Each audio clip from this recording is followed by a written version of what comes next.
Thank you so much. Thank you so much, Mari, for a very comprehensive introduction. Thank you. And good afternoon, everybody. Hopefully we're having a good time. I have to say, I was really inspired by our discussion, Minna, and I truly believe that at some point we will actually be controlling our infrastructure with our minds, maybe a couple of years from now. You know, at Kone, we've actually been experimenting with controlling our elevators with our minds, and the technology actually works pretty well already, but maybe needs a little bit more time for commercial kind of adoption as well. But the good news is that we don't have to wait for this sort of vision of the future to become a reality. There's already plenty of technologies that we can use today to offer resilient urban journeys. And that's what I'd like to do over the next 10 minutes or so, is to give you a little bit of a sense and maybe invite you on a little bit of a trip to explore these urban journeys. And if there's one message that you get out of this discussion, at least from my perspective, it is that we have a great opportunity to work together to make sure that everybody that moves around buildings, neighborhoods, cities can do so with smiles on their faces. All right, ready to get started? So you'll be joining my wife and I. We are in Chicago in the morning getting ready for a day, and unfortunately my wife gets sick. So we quickly order some medications in the pharmacy just a couple of blocks away, and we also order some food items that my wife wanted, and we couldn't get them in a hotel. And as we continue to get ready for our day, we have robots and drones getting into action. So a robot is loaded with the medications in the pharmacy, and it's starting to move it a couple of blocks through the intersections into towards the hotel. And also the drone is carrying a bunch of food items towards the hotel as well. And they all converge in this sort of delivery area in the hotel. The payloads are being moved to in-house robots who quickly move around the building, move to the elevators that already wait for them. They go to the 41st floor and deliver the items to my wife. And you can say, all right, we've been hearing about these drone deliveries for a while now. Are they real? We've heard some news about Amazon and FedEx actually having some troubles with these types of solutions. Absolutely, they're real. You know, last year I spent a couple of months in China, and I got plenty of the items that I ordered there delivered by robots and by drones as well. Here locally in Espoo, where Kone is headquartered, we often would see actually robots sort of roaming the neighborhoods, delivering items from grocery stores to our homes as well. But anyway, as my wife is being taken care of, going back to the story, I am ready to go, so I call an elevator and I go down to the lobby.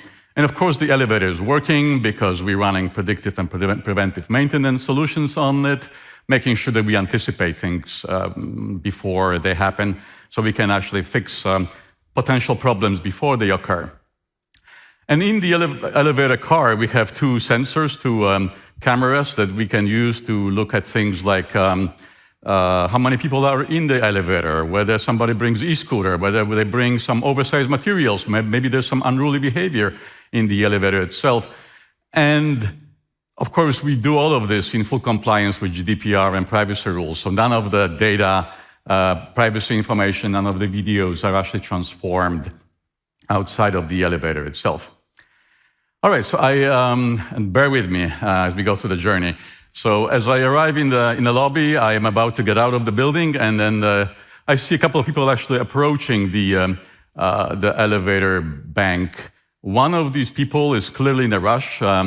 She's pacing back and forth, sort of impatiently. The other two people are chatting and drinking coffee. So as I exit the building, I remember that we actually have a bit of a test going on. Actually looking at these types of behavior and figuring out if, for example, we should get the person who is clearly in a rush into the elevator a couple of seconds earlier versus people that are chatting. Maybe it's okay for them to wait 10 or 20 seconds more. We're not sure if this functionality is useful, but we're testing it.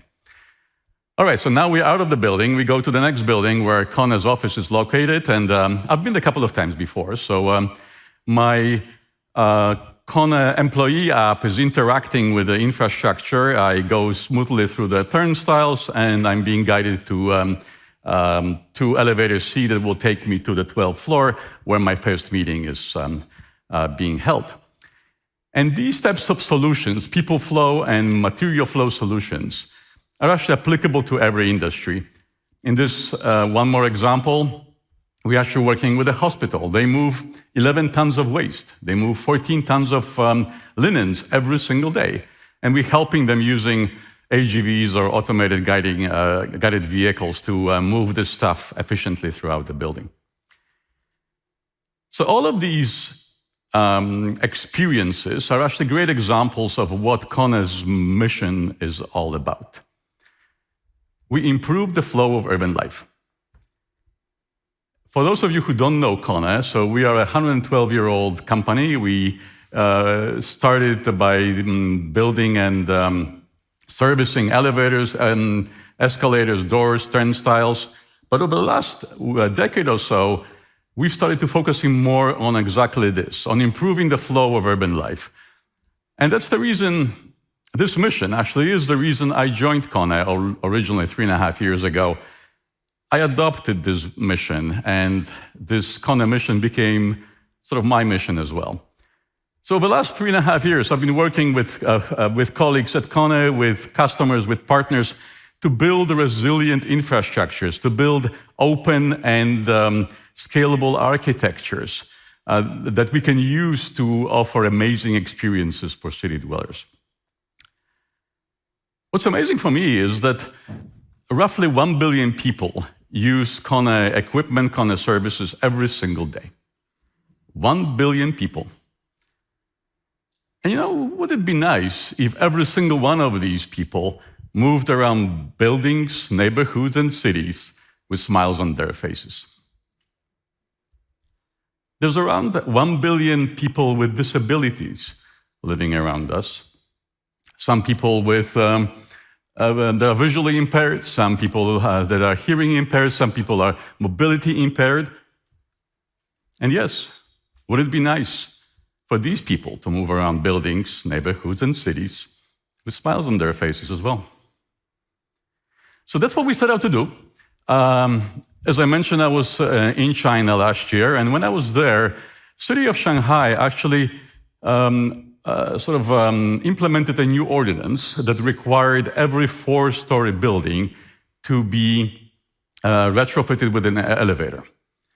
And believe me, there are lots of elevators, there are lots of these type of buildings in Shanghai.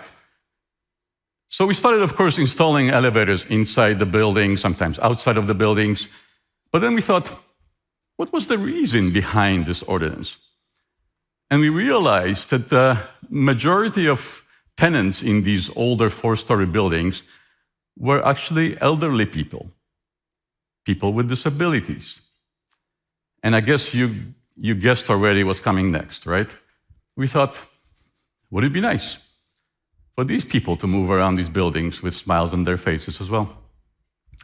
So in addition to installing elevators or retrofitting buildings with elevators, we installed voice interfaces. So whatever language you're using or dialect you're using, you can say, "Hey, elevator, take me to the 4th floor."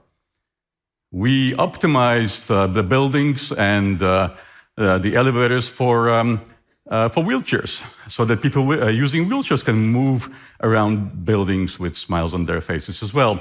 We integrated applications that are used quite often by people that are blind or visually impaired. And the beauty of building these applications not as disparate, separate applications, but building them on top of a resilient, scalable, open infrastructure was that we could actually implement very similar solutions all over the world. So in Stockholm, for example, majority of tenants in Stockholm are sort of single tenants, many of them elderly, many of them with disabilities. And yes, they would use different language, different applications, but the experiences would be pretty much the same. So in summary, Kone's mission is to improve the flow of urban life. And as I mentioned, I adopted that mission and I joined Kone on this quest. You know, at some point, I do believe that we will be controlling our infrastructure with our minds. And this is actually a picture of me actually wearing this helmet or a device and actually thinking about Led Zeppelin's Stairway to Heaven, and yes, the elevator came up. But in the meantime, I do think we have an amazing opportunity. So let's work together to build amazing solutions on top of the resilient infrastructure. Let's work together to develop amazing experiences for city dwellers. And yes, let's work together to make sure that every person can move around the buildings, neighborhoods, and cities with smiles on their faces. So please join us. Thank you so much. Maciej.